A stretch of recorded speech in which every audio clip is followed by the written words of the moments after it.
नमस्कार, आप देख रहे हैं भिलाई का सच। आज हम बात करेंगे भिलाई नगर निगम भिलाई की। कल भिलाई नगर निगम का बजट पेश किया गया और पार्षद लोग आपस में सिर्फ लड़ाई झगड़ा करते रहे, एक दूसरे से बहस करते रहते। कोई जन समस्या से जुड़ी कोई बात किसी पार्षद ने नहीं की। वैशाली नगर जो आज विधानसभा है वो एक भारी समस्या से जूझ रहा है। यहाँ के लोग सड़क, पानी, नाली को लेकर भारी परेशान रहते हैं। यहाँ की सड़कें ऐसी है कि इन सड़कों पे आप चल नहीं सकते। आप हाउसिंग बोर्ड से कुरुद, कैलाश नगर और विश्व बैंक कॉलोनी तरफ आ जाइए, इतनी गंदी सड़कें हैं कि आप चल नहीं सकते। कुछ दिन पहले यहाँ के लोगों ने, सुंदर विहार के लोगों ने आंदोलन भी किया और उन्हें आश्वासन दिया था कि उनकी सड़कें बनाई जाएगी, लेकिन वो सड़कें भी फिलहाल बनना चालू नहीं हुई है। एक बात अच्छी हुई है, हरिओम तिवारी पार्षद हैं जो नगर निगम के, उन्होंने वैशाली नगर को माँ बताकर एक कविता वैशाली नगर के नाम से प्रस्तुत की। उसमें वैशाली नगर की सारी भावनाएं उन्होंने व्यक्त की है। वो बहुत अच्छी कविता है। आइए हम आपको दिखाते हैं, फिर नगर निगम की और बात करेंगे। निवेदन कर रही है, पूरे सदन से मैं निवेदन करूंगा कि वैशाली नगर माता की बात सुनेंगे।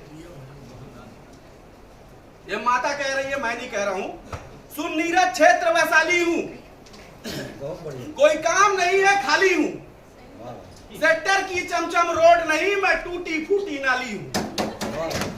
सुन नीरज क्षेत्र वैशाली हूं, अस्त व्यस्त है ड्रेनेज सिस्टम, पाइप बहुत है पानी है कम, सीवरेज नहीं मैं सेक्टर की, मैं टूटी फूटी नाली हूं। सुन नीरज क्षेत्र वैशाली हूं, उद्यान सबुजों में दाग से है, रिफ्लेक्शन रोड की लाइट नहीं, मैं धूल उड़ाने वाली हूं।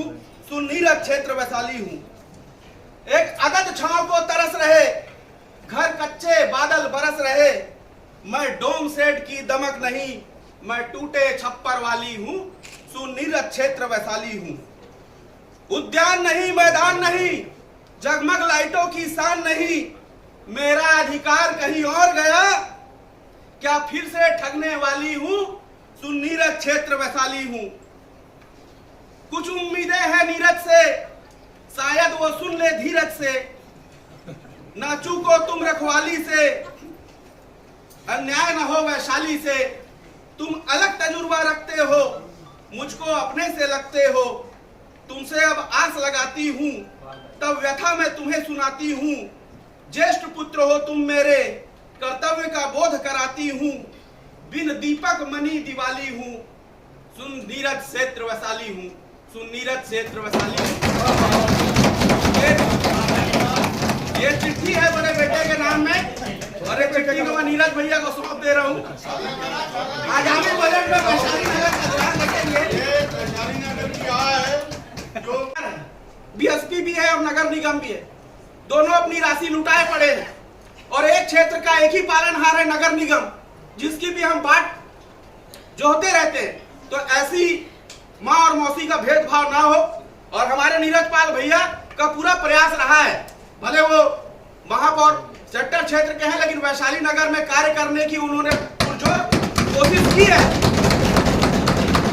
कुछ बजट का अभाव, कुछ तकनीकी खामियां यह हो सकती है कि कार्य आज पूरा नहीं हो पाया है और मैं वैशाली नगर माता का एक संदेश लेके आया हूं। हम सब 70 बेटे हैं वैशाली नगर माता के, भिलाई नगर भी हमारी माता है, वैशाली नगर माता के हम 70 बच्चे हैं और सबसे बड़ा बेटा हमारे महापौर नीरज पाल हैं।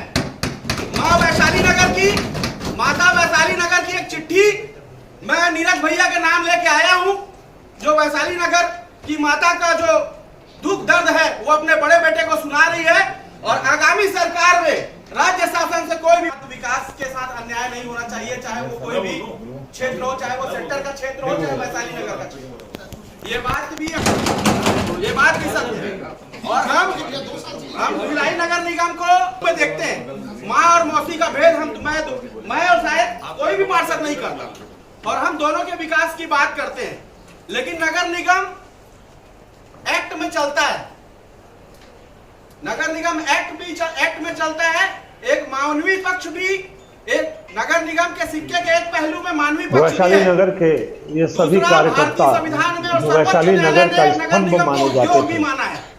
आज भारतीय जनता क्योंकि पार्टी इसमें की आय व्यय का सदस्यता ग्रहण करने के लेखा बाद जोखा होता है। कांग्रेस इसमें वैशाली नगर में संविदा में हम लगभग कर्मचारियों खाली की हो नियुक्ति जाएगी। करते वहां हैं। कोई कार्यकर्ता इसलिए नगर ऐसा निगम को नहीं उद्योग भी माना गया है है जो और नगर निगम एक मानवीय इनके पहलू जैसी भी रखता है। जिम्मेदारी निभा इसलिए सके। आपके माध्यम से मैं माननीय आयुक्त महोदय से मैं ये निवेदन करूंगा कि ये नहीं है कि सेक्टर में काम ना किया जाए, लेकिन एनओसी की जैसी एनओसी की प्रकृति हो उसी के अनुरूप काम किया जाए। अगर एनओसी की प्रकृति स्थायी है तो मेरा यह मत है कि 10 लाख से ऊपर के काम के वो जारी किया जाए, लेकिन अगर एनओसी की प्रकृति अस्थायी है उसमें अगर 10 लाख से ऊपर का काम होता है तो ये वैशाली नगर के पेट में लात मारने के बराबर होगा। मैं एक मिनट वजू भैया आपके बीच में मैं नहीं टोका था, बड़े भाई हो, आप भी आशीर्वाद प्रदान करोगे ऐसा मेरा अभिमत है। भिलाई नगर निगम में भी काम होना चाहिए। जैसे मानवीय संवेदना को देखते हुए जैसे कुछ इमरजेंसी हो गया, पानी के काम हो, बोरिंग के काम हो, यात्री प्रतीक्षालय हो, इस प्रकृति के काम अस्थायी एनओसी में बिल्कुल होना चाहिए। इसमें कोई रोक टोक नहीं होना चाहिए। मैं तो बोलता हूं बड़े काम भी हो। और आज तक हमारे जो विपक्ष के साथी हैं जो आज राज्य शासन में सत्ता में है, अब तो कोई विडंबना वाली बात नहीं है। केंद्र में भी भाजपा की सरकार है और राज्य में भी है, और जो सेल है वो केंद्र का ही एक अंश है। एक फरमान ऊपर से जारी करवाएं।